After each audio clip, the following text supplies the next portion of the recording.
Hi, I'm Amy Francis from Amy's Transformational Counseling. Have you ever heard someone say, "Oh, that person's negative"? Well, I was thinking about the same thing, and I decided that I would create a video on this topic. Why has this become such a hot topic?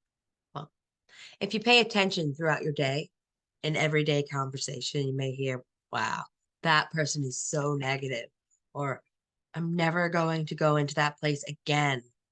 It was such a negative experience." Well, negativity has become the primary thing a person must steer clear of. Everyone is working to stay away from anything or anyone that may bring on a negative experience. An important question has come to mind. If negativity is a human experience that everyone has, how can a person be sure they are not subconsciously living with a negative mindset and creating their own negative experiences? And you might ask yourself, where is negativity in my life? Well, is negativity lingering or present in a person's subconscious mind? Well, think of conversing with another person. Is it more important to focus on how well a message is received rather than how well it is delivered? Over time, I've discovered the best way to deliver a message for another person is with sensitivity, courage, and compassion. I've learned that when one lives with negativity in any area of their life, I have learned that when one lives with negativity in any area of their life, that negativity in turn reciprocates itself and the person experiences a vicious cycle of one negative experience, one after another. And with each of these negative experiences, a person will begin to expect those negative experiences. A person will begin to expect those negative experiences. And this is especially true if the person continues to have a particular experience repeatedly. If a person starts to expect a negative experience, all of a sudden, because this person believes they already know an outcome to an experience that they experienced before, this negative outcome will already be expected. And because the thought is so focused on a previous experience, the mind will never allow an alternative positive experience. I bet you're wondering, well, how can you get rid of that any negativity that you might have if that's the case? Well, the first thing that a person should do is first identify exactly when they are feeling a negative emotion. And if a person is not able to tell, usually another human will alert them. And in my experience, I've discovered it's how humans tend to act. And in a way where the subconscious mind informs the other that how they just reacted was inappropriate and gave off a negative vibe.